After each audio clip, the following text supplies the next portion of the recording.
Muy buenos días, mi nombre es Rodrigo Almontín, Head de Asesoría de Sur Inversiones y seré el moderador del seminario de hoy. En representación de la compañía les doy la más cordial bienvenida. Bueno, esta vez nos encontramos conectados de una manera distinta, bajo una realidad que probablemente ninguno de nosotros imaginó que podría pasar. Es por esto que en Sura hemos querido mantener el relacionamiento con nuestros clientes, pero considerando todas las recomendaciones que se nos han transmitido con mucho énfasis durante estos días, de no salir de nuestras casas para prevenir el contagio del COVID-19. Y en relación a esto mismo, este evento tiene una característica especial, y es que cada uno de los participantes de este seminario estará conectado desde lugares distintos. El día de hoy, Daniel Soto, estratega jefe de Sur Asset Management, nos expondrá sobre el impacto del coronavirus en los mercados. Y además, Pablo Ursúa, gerente de Wealth Management de Sur Inversiones, nos expondrá una interesante mirada sobre cómo asesorar en tiempos difíciles.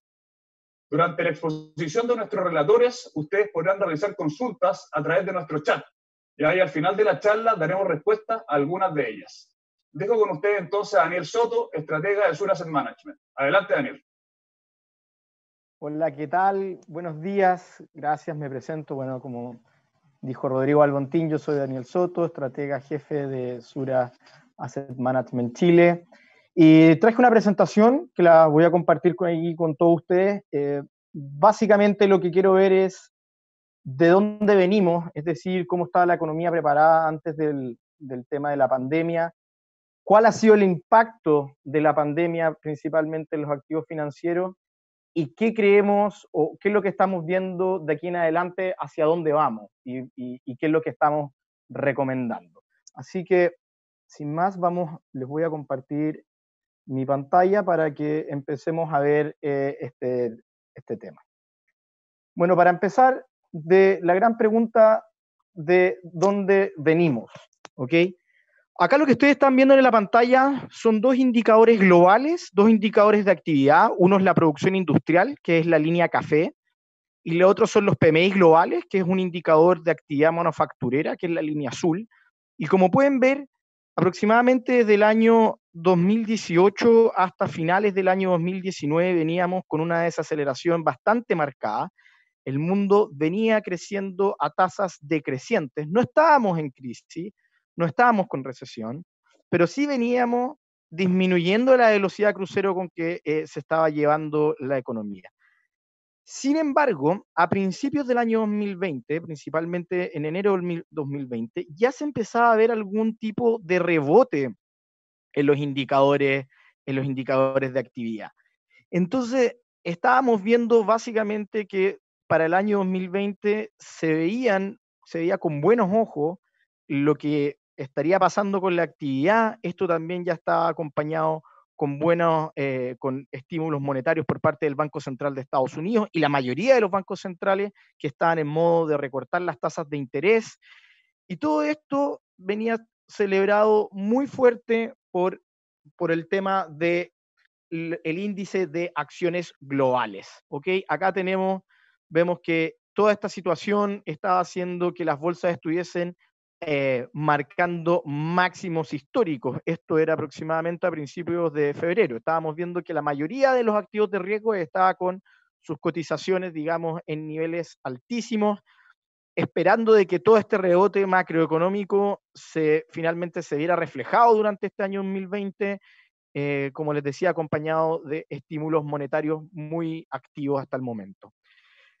Sin embargo, desde esta situación de debilidad y una temprana estabilización, nos llega esto que ustedes ven acá en pantalla, que es el COVID-19, que es un shock sin precedentes, ¿ok?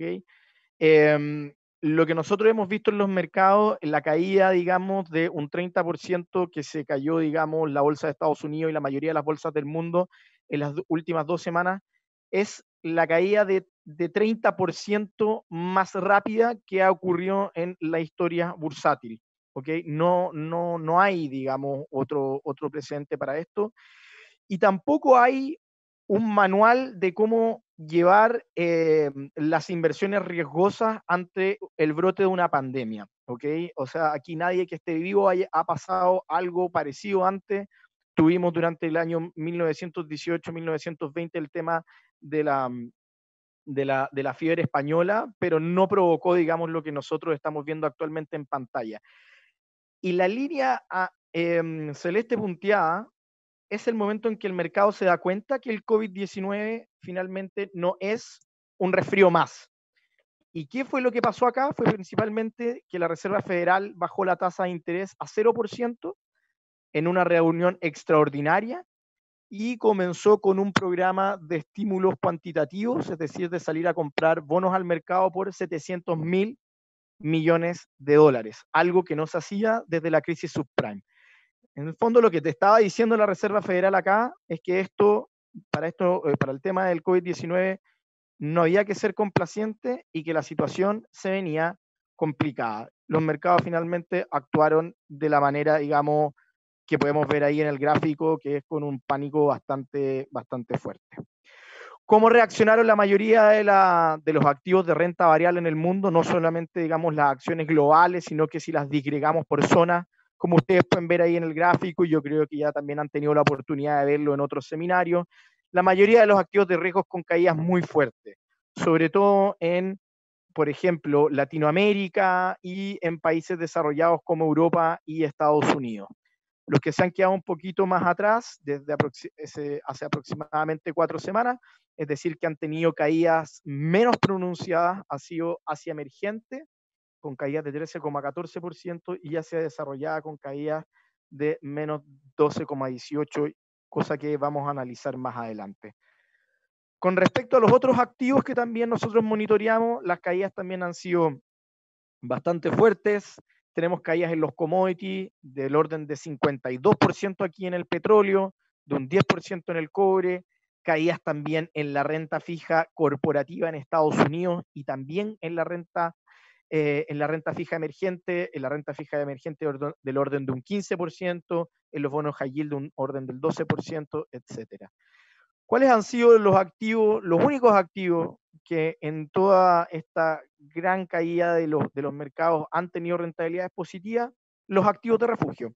Y en este caso estamos hablando principalmente del dólar a nivel global y también los bonos del tesoro. Es decir, prácticamente no ha habido ningún lugar en donde refugiarse durante esta crisis. Incluso la renta fija nacional de duraciones relativamente de 5 años también ha tenido caídas bastante fuertes, lo cual ha dejado un poco a los inversionistas mirando, digamos, sus portafolios diversificados aún con pérdida. ¿Okay? O sea, tampoco aquí una máxima diversificación te iba, digamos, a salvar de las pérdidas de las últimas 2 semanas y media. La correlación de los activos se hizo muy alta, cayeron todos en concordancia. Como les digo, algo que pasa de manera muy común cuando tenemos eventos o crisis como las que se están viviendo actualmente. Eso es más o menos de dónde venimos. Venimos de una debilidad económica que se estaba estabilizando. Vemos que los impactos en el mercado han sido bastante fuertes. Lo único que entre comillas, ha tenido rentabilidades positivas ha sido los bonos del tesoro y el dólar a nivel global y el dólar a nivel local también. Y ahora vamos, digamos, a la construcción de nuestro escenario base y de cómo esto finalmente nos llama a mantener nuestro portafolio. ¿Okay? Y lo primero que vemos para construir nuestro escenario base es que el COVID-19 es una encrucijada, trae una encrucijada para los gobiernos. ¿Okay? Lo que quieren hacer los gobiernos finalmente es aplanar la curva de contagios como lo hizo China. Básicamente es esa la gran misión que tienen todos los gobiernos. El gran tema es que para poder llegar a esto, tú tienes que tomar medidas para controlar esta pandemia, como por ejemplo restricción de reuniones, cierre de colegios, cierre del comercio, cierre de fronteras, etcétera, como lo que estamos viendo acá en Chile también, cuarentenas totales. Y estas medidas inevitablemente llevan a un freno de la actividad económica. ¿Okay? ¿Cuál es el primer freno de la actividad económica? La disminución de la demanda. ¿Okay? Después viene un aumento del desempleo y después esto puede desencadenar también en un estrés financiero.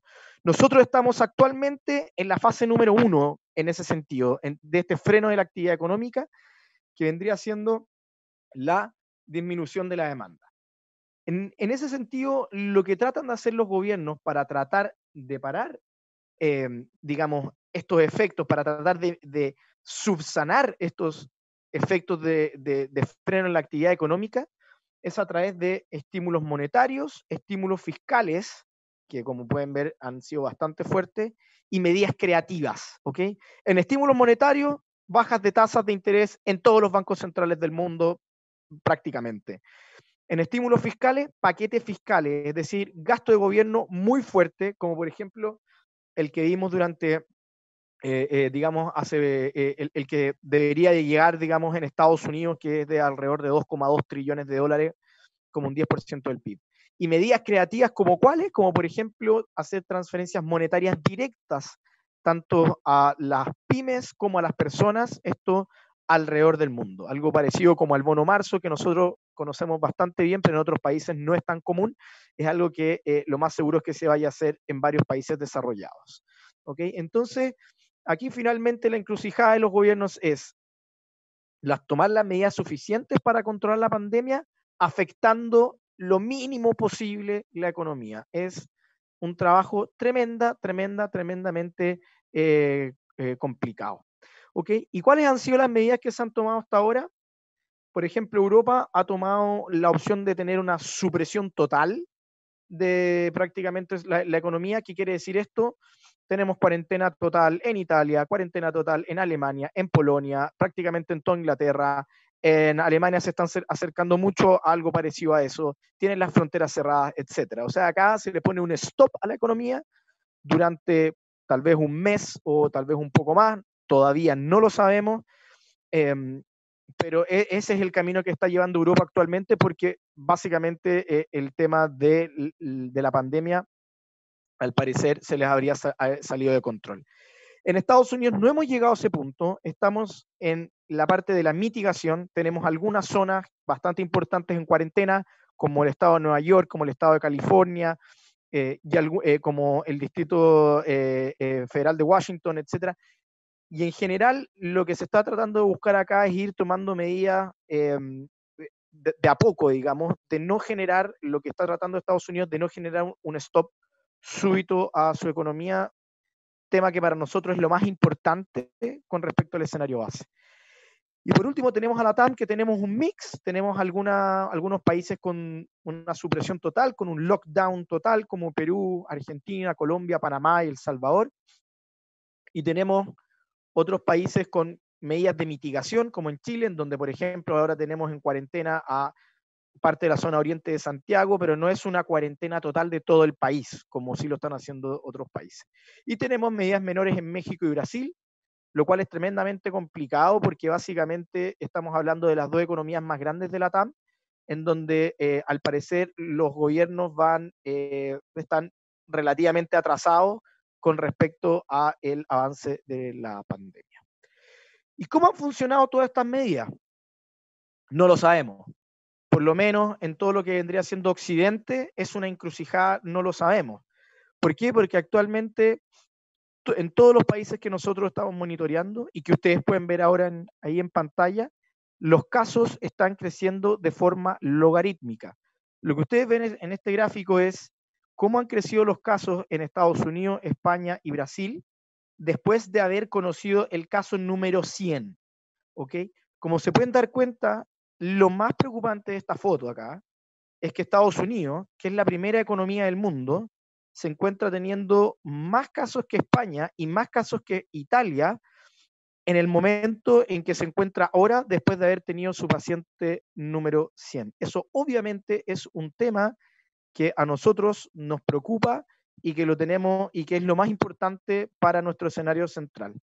¿Por qué? Principalmente porque Estados Unidos, aparte de ser la primera economía del mundo, cuando uno hace un lockdown total, que al parecer Estados Unidos podría ir en ese camino si es que la tasa de contagio sigue al nivel que está, estaríamos frenando principalmente al consumidor de Estados Unidos. Y el consumidor de Estados Unidos representa el 65% de la economía de Estados Unidos. Entonces, estaríamos frenando el principal motor de la locomotora del crecimiento global. Y eso es tremendamente complicado. Y acá les digo que las medidas de mitigación finalmente en Estados Unidos uno las pone muy en entredicho, porque se supone que Estados Unidos no quiere llegar a hacerle un stop total a su economía, sino que quiere tratar de controlarla a través de medidas más suaves, las cuales, por ejemplo, ha llevado a cabo Corea del Sur con éxito. Sin embargo, Corea del Sur es el campeón mundial en el testeo de personas por cada millón de habitantes. Tiene 6.148 testeos por cada millón de habitantes, mientras que Estados Unidos solamente tiene 313, muy por debajo de Alemania, muy por debajo de Italia, de Irán, de España, Francia, Finlandia, etc. O sea, acá no vemos que se esté siguiendo el camino de Corea del Sur con respecto a los testeos. Es decir, es una mitigación que al parecer está relativamente incompleta con los datos que tenemos ahora. Y si por otra parte también vemos cómo está el distanciamiento social en Estados Unidos, y una manera de medir el distanciamiento social es con cómo está, digamos, la congestión vehicular. Vemos que en países como Argentina, Israel y Colombia, la congestión vehicular ha caído, en el caso de Argentina, un 100%, en caso de Israel un 87%, en caso de Colombia un 80% menos. Es decir, en Colombia el día de hoy hay 80% menos de autos en las calles que las que había hace un año. En Chile tenemos de un orden de un 60% y en Estados Unidos de un orden de un 68%.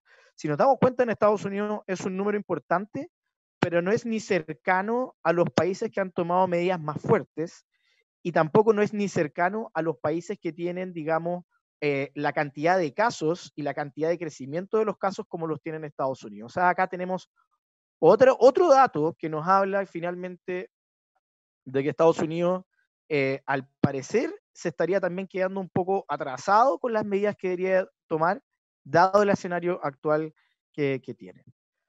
Por lo tanto, todo esto nos lleva a nuestro escenario central, y nuestro escenario central llama a tener una posición defensiva, dado el panorama incierto. ¿Y cuál es el panorama incierto? Es básicamente el que les presento acá. Una recesión global, al menos técnica, es decir, tener 2 trimestres con crecimiento negativo del Producto Interno Bruto a nivel global, parece ser inevitable. Ahora, la buena noticia es que esto es algo que ya estaría integrado en los precios de mercado. ¿Ok? La gran pregunta aquí en adelante, porque acá hay obviamente muchas preguntas, pero una de las principales es que, a pesar de que sabemos que lo más seguro es que hay una recesión, no sabemos la profundidad que tendrá, no sabemos la velocidad de recuperación que va a tener la economía, porque en el largo plazo todos estamos de acuerdo que esto es algo transitorio y que pasará, sin embargo no sabemos cuál va a ser la velocidad para poder recuperar la normalidad y si esto finalmente va a ser en forma de una V corta, es decir, vamos a tener una caída muy empinada y después una subida también muy empinada, en forma de U, que significa que vamos a tener una caída empinada, vamos a pasar por un valle y después vamos a tener una subida un poquito más lenta, o en forma de L, es decir, una caída empinada y nos vamos a quedar, digamos, abajo por un tiempo antes de que veamos una recuperación. Y las opciones finalmente aquí, al parecer, no son muy optimistas, sobre todo si consideramos que veníamos de una economía que recién se estaba recuperando. O sea, hay que tomarse muy en serio el punto de partida del cual veníamos. Para nosotros, obviamente, lo que pasa en el mundo es muy importante, pero es clave lo que pase en Estados Unidos, en donde la pregunta es, ¿necesitará una cuarentena en la mayoría de los estados por 30 o más días o 1 o más meses para poder controlar la pandemia? ¿Las medidas de mitigación actuales son suficientes? Entonces, esas preguntas son claves y dada la tasa de crecimiento de contagios que estamos viendo, la probabilidad de tomar medidas cada vez más draconianas que afecten a la economía son más posibles todos los días. ¿Ok? Entonces, si ocurre algo así, y esto es finalmente lo que nos llama a estar cautos todavía, y nos llama a decir, ojo, independiente de que la bolsa ayer haya subido un 6, un 7%, o antes de ayer en realidad, de que ayer haya subido un 1,13%, nosotros decimos, ojo, hay que estar cautos con esto, porque si es que la posibilidad de un stop a la economía de Estados Unidos por 30 días, vamos a estar ante un escenario nunca antes visto. y es complicado empezar a sacar conclusiones de cuáles van a ser los efectos económicos de eso. Por ejemplo, en el día de hoy salieron las peticiones de subsidio por desempleo en Estados Unidos. En un ambiente normal se esperan 200.000 peticiones de subsidio por desempleo. Para el día de hoy, dado todo lo que está pasando, se esperaba un aumento, o sea, se esperaba en realidad no un aumento, se esperaban 1,5 millones de peticiones de subsidio por desempleo, y finalmente el número fue 3,3 millones de peticiones de subsidio por desempleo. ¿Okay? Entonces, de eso estamos hablando cuando todavía no sabemos los efectos económicos de esto y si se toman medidas más fuertes, cómo finalmente van a impactar en la economía. ¿Okay?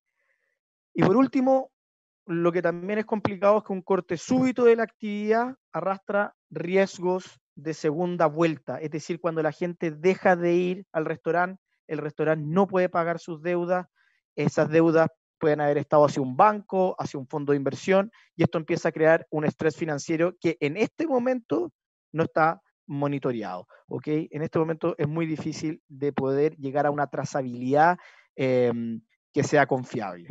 ¿Okay? Dado lo anterior,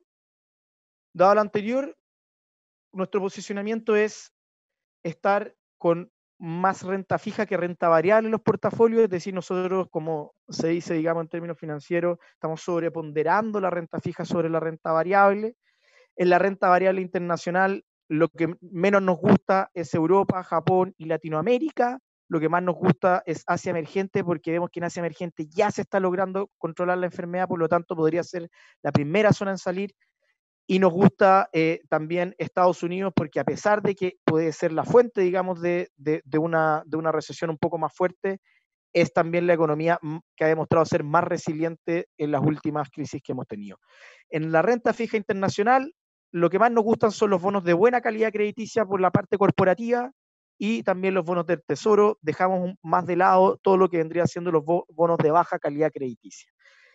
En la renta fija local, en nuestro país, preferimos estar cortos en duración, preferimos tomar una posición conservadora en la renta fija local, no exponernos a duraciones largas o a papeles corporativos, sino que estar cortos en duración con preferencia por la UEF.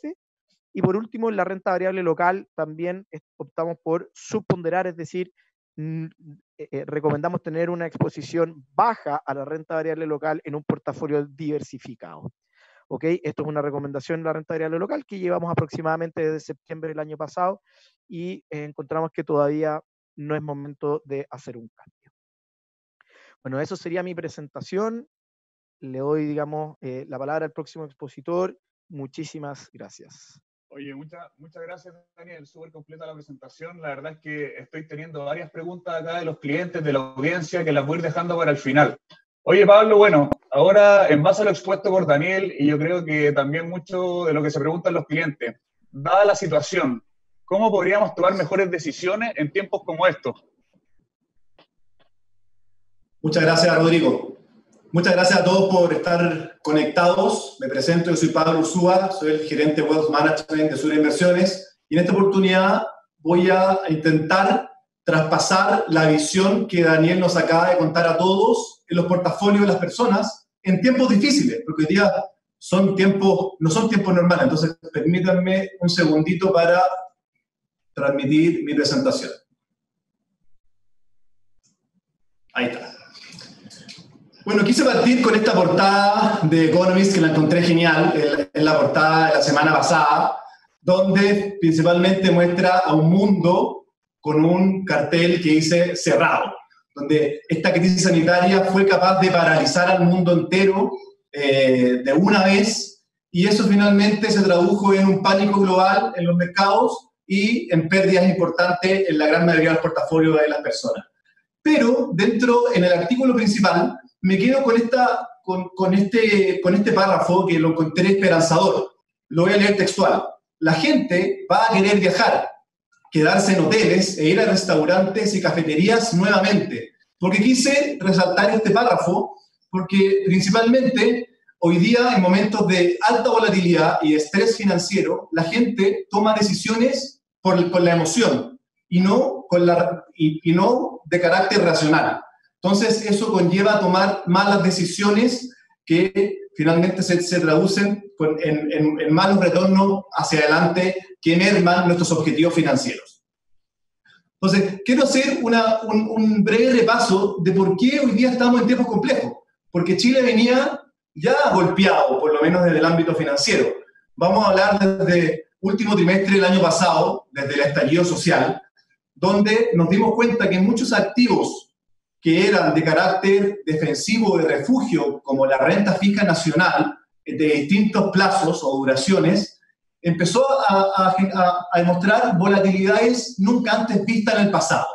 Y eso hizo que muchos inversionistas locales, que tenemos un gran problema, que teníamos un sesgo local muy importante, eso significa que la gran mayoría de nuestros ahorros estaban invertidos en activos nacionales, ya sean en bonos, en propiedades, en fondos de activos alternativos que están con un boom importante, o en la bolsa local.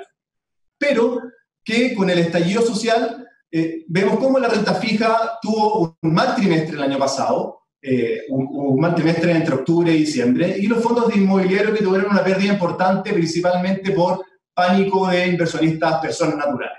Tuvimos un verano relativamente tranquilo con un muy buen enero, pero ya a fines de febrero empezamos a ver de nuevo una vuelta en la volatilidad en los activos de renta fija nacional y también en los activos de renta variable internacional, porque ya desde China empezamos a ver cómo la crisis sanitaria no estaba siendo contenida. Y ya en marzo vino el crash bursátil, sabemos lo que ocurrió con pérdidas importantes en los activos de renta variable, activos alternativos también. Vimos un alza importantísima en el dólar desde fines del año pasado en Chile. Por ende, hoy día estamos como en una especie de encrucijada o tormenta perfecta.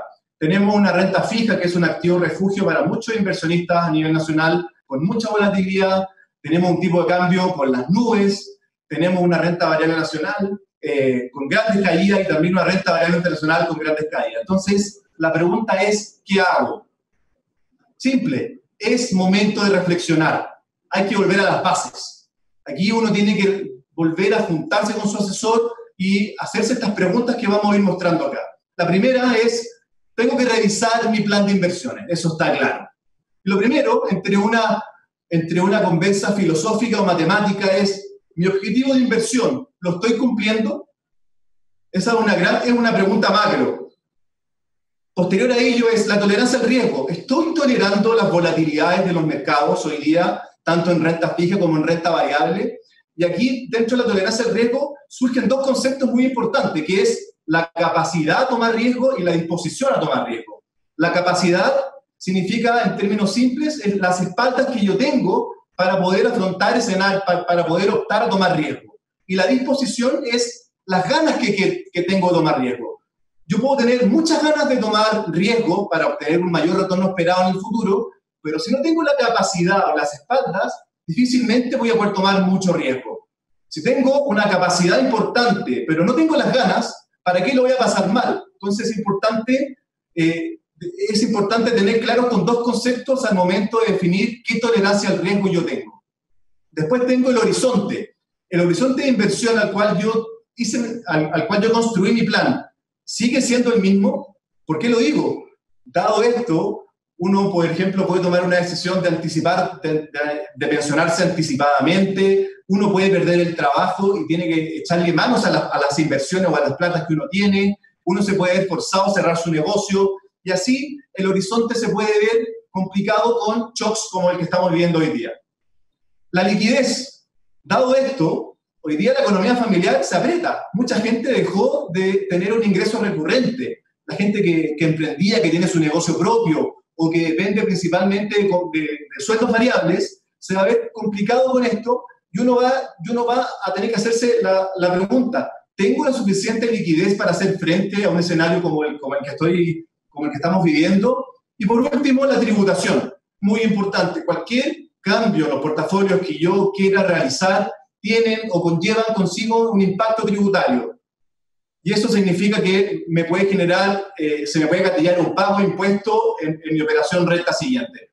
O también ver de qué manera puedo readecuar mi portafolio para optimizar los beneficios tributarios que hoy la ley chilena tiene a disposición de las personas.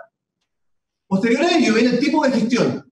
¿Qué grado de involucramiento quiero tener yo en mis inversiones? Aquí detectamos 3 niveles. El primero es quiero delegarlo 100%. Para eso hay fondos autogestionados o balanceados. Y también tenemos los fondos multiactivos, que son balanceados, pero que conllevan un mayor riesgo porque invierten con mayor convicción. Después viene cuando yo me quiero involucrar en las inversiones, porque me gusta, porque tengo conocimiento, porque tengo tiempo, porque quiero aprender. Ahí puedo armar una cartera a la medida, puedo tomar la recomendación que la compañía me está entregando, puedo mezclarlo con los conocimientos que yo tengo o con la expertise que yo tengo y armar una cartera, como se dice, a la medida de uno. Y por último está el híbrido, porque no todo es blanco-negro. Una cartera híbrida que se llama en el concepto financiero Core Satellite, donde el centro, que es el core, se toma un fondo autogestionado o balanceado y los satélites es la selectividad que yo realizo en base a la recomendación que yo tengo o las apuestas que quiero realizar. Después vienen los beneficios tributarios. Estoy aprovechando los beneficios tributarios previsionales que hoy día existen. Estoy aprovechando los beneficios tributarios no previsionales que hoy día existen. Y con ello estructuré mi portafolio de manera adecuada para que el día de mañana, cuando cumpla mis objetivos, pueda tener una desacumulación eficiente y así minimizar mi carga tributaria. Son preguntas muy importantes que uno tiene que estar siempre haciéndose. Los productos, clave. Cuando uno va a invertir, tiene que saber en qué está metiendo su plata. Para hacerlo simple, un ejemplo cotidiano, cuando alguien se va a comprar un auto, uno se preocupa de todos los detalles. Uno investiga en internet, llama a los amigos que son más entendidos en la materia, puede llevar el auto a un taller, uno se interioriza al momento de comprarse un auto, o al momento de comprarse una propiedad también. Acá tiene que ser exactamente lo mismo. Uno tiene que conocer cuáles son los costos asociados, qué grado de flexibilidad tienen los productos, los riesgos que conlleva, los beneficios tributarios, si es que el producto me genera flujos periódicos o no me genera flujos periódicos, el grado de diversificación que tiene cada uno de estos productos, la convicción con la que invierte, y así suma y sigue. Voy a hacer 2 grandes ejemplos. Si alguien es fanático de los beneficios tributarios, el mejor producto es un seguro de vida con ahorro, porque contiene muchísimos beneficios. Si alguien es muy sensible a los costos, un multifondo es ideal, porque también tiene costos de administración muy bajos. Por último, armar el portafolio. Aquí es importante estructurar en base a los 4 puntos ya discutió recién. Armo mi portafolio y con eso tengo que hacerle un monitoreo. Y aquí en Sura tenemos una promesa que cumplir los clientes y en base a esa promesa es la periodicidad con la cual hacemos la revisión de los portafolios. ¿Qué estamos recomendando hoy día? Hicimos una recomendación el día 17, para ser más exacto, súper clara y dirigida, que es bajar el nivel de riesgo en un peldaño. ¿Cómo se traduce esto? Esto se traduce en, lo primero que es muy importante, mantenerse en el perfil de inversión que uno tiene, pero irse a la cota baja de recomendación de renta variable dentro de cada perfil. Voy a hacer un ejemplo. Para un perfil que es moderado, los rangos recomendables de renta variable son entre un 20 y un 40%. Dado que estamos bajando un perfil, un peldaño a nivel de riesgo, estamos recomendando estar entre 20 y 30. Por ende, más cercano a 20 que a 40. Sin embargo, cuando volvamos a la normalidad y Sura se lo transmite a los clientes, es importante volver a los rangos establecidos. ¿Por qué estamos con esta recomendación? Voy a hacerlo muy por arriba porque Daniel ya profundizó. Porque tenemos un escenario macro incierto y volátil, y porque los posibles efectos secundarios que pueden haber en la economía que aún son desconocidos. Entonces, preferimos estar un poquitito más cautos viendo qué es lo que está pasando. Las reglas de oro. Siempre es bueno tener una guía que te vaya dirigiendo en cómo tomar decisiones racionales y no emocionales al momento de invertir. Voy a partir con la típica, que es no querer hacer la pérdida. Uno invierte en un activo y tienes una muy mala performance y no te quieres salir porque tienes miedo a hacer la pérdida. Bueno, aquí uno tiene que pensar mirándose adelante. Si es que uno se cambia de ese activo hacia otro activo, porque el activo que elegiste tiene una mejor proyección o perspectiva, hay que salirse. No hay que perder el tiempo esperando en un activo que no tiene buenas proyecciones y el recuperar. Uno puede recuperar de muchas maneras. Dejarse llevar por la emoción, clave. Acá, recién hace 2 días tuvimos el alza bursátil más importante conocido desde los años 30, y eso significa que la gente se puede volver a entusiasmar, pero hoy día estamos en la mitad de una tormenta o de un shock que es necesario siempre pensar con la cabeza fría. Entonces no se puede dejar llevar por la emoción. Seguir a gurúes que hacen market timing o que proponen movimientos bruscos. Irse, que finalmente significa vender muy caro y comprar muy barato. Eso es imposible, eso no existe. No considerar los riesgos al momento de invertir. Los riesgos son igual de importantes que el retorno esperado. Uno cuando invierte en un activo tiene que pensar en el retorno que me va a generar en el futuro, pero también en qué riesgo estoy asumiendo. Aquí tenemos múltiples ejemplos, como por el último o más reciente son los fondos inmobiliarios, que uno veía un alza importante de manera consistente durante un periodo de tiempo prolongado, pero no estábamos considerando los riesgos. Mantener o no mantener una diversificación adecuada. Para ir a un ejemplo súper puro, es tener siempre, por ejemplo, renta variable y renta fija en un portafolio.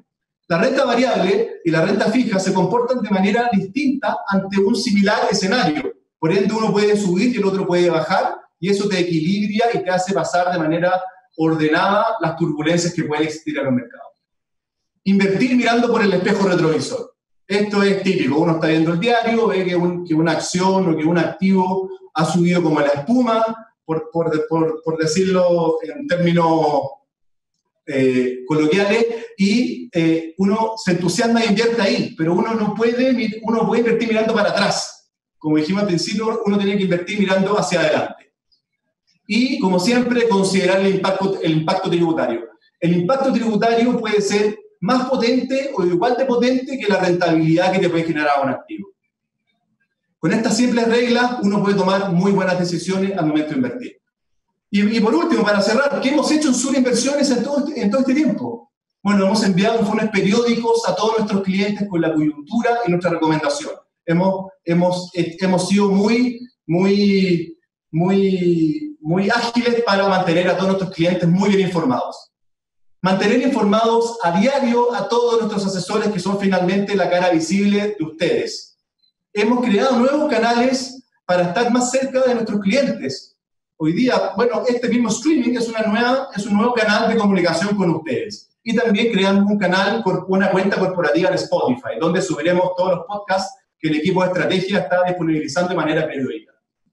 Tenemos casi el 100% de las transacciones con opción remota o digital solo para facilitarles la vida a ustedes y así puedan operar con su portafolio de manera ágil y simple. Tenemos un monitoreo activo de las carteras para asegurar un despliegue oportuno en la recomendación. Tenemos un intenso despliegue en la contactabilidad con todos nuestros clientes. Aquí estamos incentivando mucho a usar la tecnología, hacer reuniones remotas, hacer calls, ver de qué manera podemos ingeniárnoslas.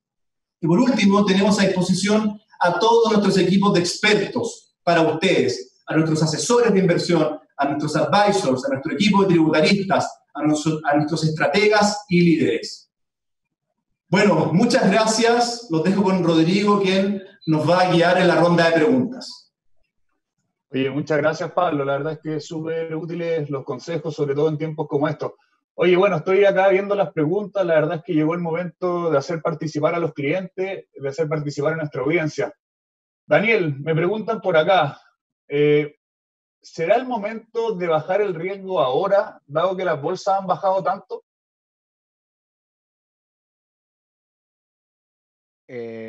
Gracias, Rodrigo. Claro, es una pregunta bien atingente a lo que está pasando en este momento. A ver, el tema de bajar el riesgo en un portafolio y tratar de encontrar el momento preciso justo antes de una crisis es algo prácticamente imposible de saber, ¿ok? Lo acaba de decir Pablo ahí en su exposición, tratar de descifrar, digamos, por ejemplo, hace 2 semanas y media atrás estábamos en máximo histórico, que íbamos a tener, digamos, una recesión global, era algo prácticamente imposible. ¿En qué momento tú como administrador, tú como un asset allocator, como quieras ponerlo, decides bajar en un peldaño el riesgo sin caer en un market timing, sin caer en hacer movimientos como de trading, si tú quieres ponerlo de alguna manera? En el momento en que tú ves que la probabilidad de una recesión es alta, ¿ok? Y esto recién nosotros lo vinimos a destacar durante la semana pasada, como bien dijo Pablo, nosotros el lunes de la semana pasada llamamos a nuestros clientes a bajar un peldaño el riesgo porque veíamos que no solamente nosotros, sino que también el consenso se estaba viendo de que la probabilidad de una recesión era alta. Si nosotros le decimos a nuestros clientes, cada vez que la bolsa, por ejemplo, cae un 15 o un 20%, les decimos, bajen un peldaño de riesgo, estaríamos cayendo en un market timing porque un movimiento entre un 15 y un 20% es algo natural que ocurre en la renta variable, ¿ok? Pasa el 50% del tiempo, si lo quieres poner así, es algo estadísticamente normal. Lo que te quiero contestar en el fondo es que si es que tenemos este tipo de caída entre un 15 y un 20, lo sacamos, estaríamos bajando un peldaño y subiendo un peldaño a cada rato, cayendo en el tema del market timing. Nuestro llamado en este momento de los clientes es, nosotros vemos que las probabilidades de una recesión son altas en estos momentos, creemos de que los activos de riesgo hay probabilidades de que todavía se vean mayores caídas a las que hemos visto hasta ahora, por lo tanto, tenemos que refugiarnos porque el panorama es incierto. No sabemos con qué profundidad va a ser, digamos, las caídas en la economía, no sabemos cuánto van a durar y no sabemos con qué velocidad se van a recuperar. Ante ese escenario, es preferible estar con un portafolio defensivo. Gracias, Daniel, súper claro.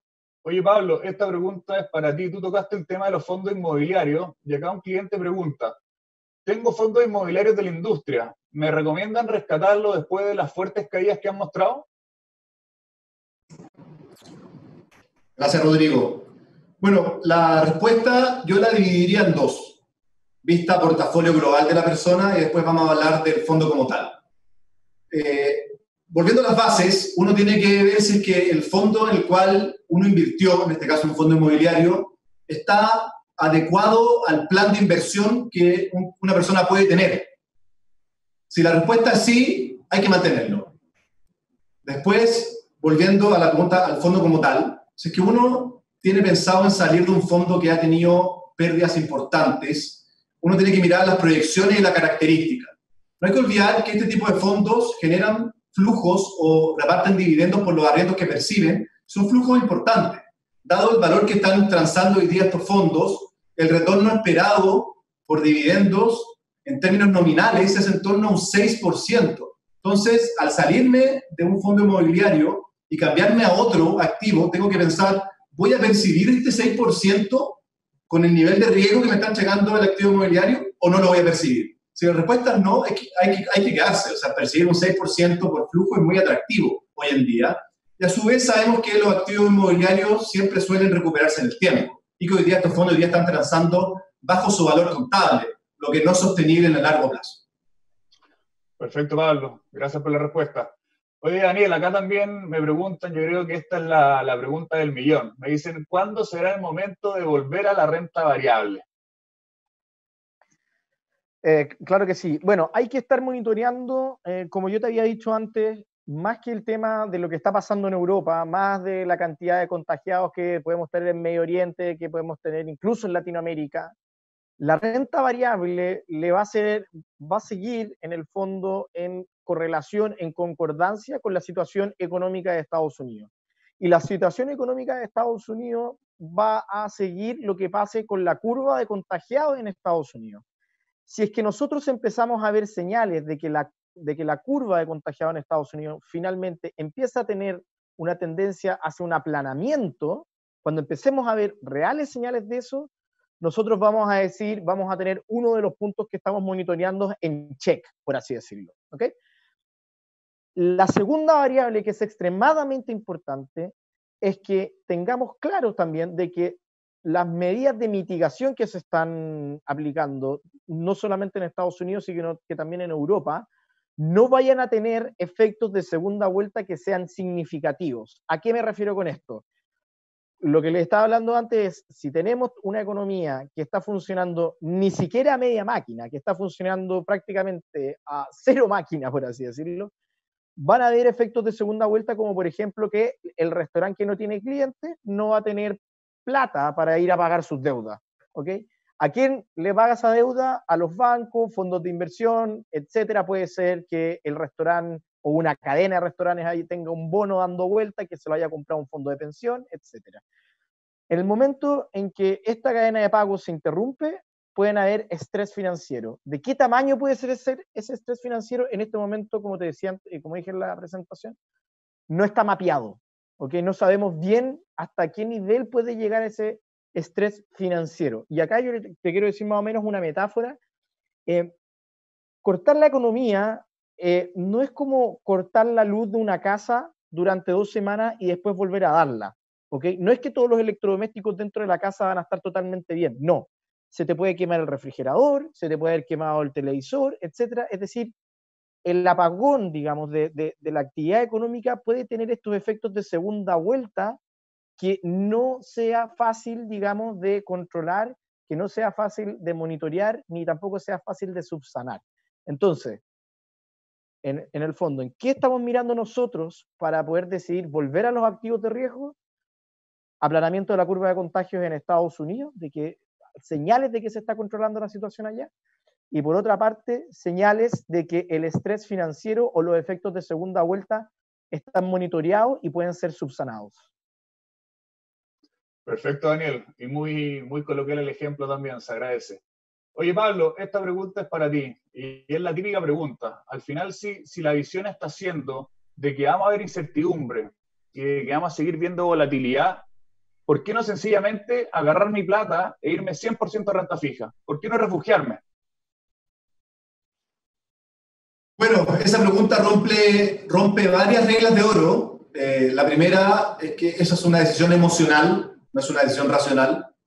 La segunda es hacer market timing, porque es tomar movimientos muy bruscos, es pasar de un portafolio expuesto a renta variable a 100% renta fija. Y la tercera es, finalmente, no es pensar mirando hacia adelante. Entonces, uno tiene que decir, y de nuevo, las decisiones de inversiones son bien personales, los objetivos son múltiples y las personas invierten para cumplir objetivos. Entonces, si es que mi plan de inversión, el cual lo revisé ahora a conciencia, se está cumpliendo o va bien encaminado, no tengo por qué tomar esa decisión. Esa es la primera respuesta. Y la segunda es que la manera más adecuada de pasar las turbulencias es hacer movimientos suaves o a través de los peldaños. Y la recomendación nuestra fue clara, es bajar un peldaño dentro de tu perfil. Gracias, Pablo. Oye, Daniel, otra pregunta que yo creo que es bien atingente a lo que está pasando y en relación a la renta fija local. ¿Ya? Me preguntan, la verdad es que ¿por qué la renta fija local ha mostrado tanta volatilidad? Bueno, lo que hemos estado viendo en las tasas locales, sobre todo en las tasas más largas y en los papeles corporativos, como tú bien decías, es una volatilidad súper alta, derechamente con caídas durante el último tiempo. Nosotros nos hemos dado cuenta de que la renta fija local durante los últimos 20 años ha sido un excelente activo de refugio para los clientes, para los inversionistas locales, con rentabilidades extremadamente atractivas en todo lo que fue la década del 2010 al 2020. De hecho, fue el mejor asset class que podría haber tomado un cliente, un inversionista en pesos. Sin embargo, tenemos situaciones puntuales en donde la renta fija local finalmente, sobre todo cuando estamos hablando de papeles corporativos y papeles, digamos, más largos, en torno a 4 o 5 años, pierde, digamos, esta categoría, pierde, digamos, este poder de ser un activo de refugio. Lo vimos en la crisis subprime, lo vimos entre el 14 y el 15 de noviembre en medio del estallido social, y lo estamos viendo también ahora, ¿ok? En este momento lo que está pasando en Chile es que la gente está no está prefiriendo este tipo de renta fija, sino que se está yendo más hacia renta fija más corta, fondos money market, que ya acabamos de explicar, Pablo, de por qué nosotros no recomendamos irnos a money market, y también por el dólar, ¿ok? ¿Hasta cuándo puede durar esta situación? Como lo hemos dicho antes, no lo sabemos.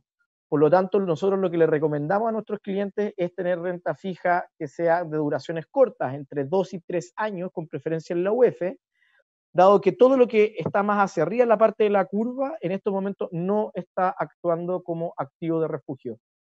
De manera, digamos, más pronunciada se ve este comportamiento en los papeles corporativos.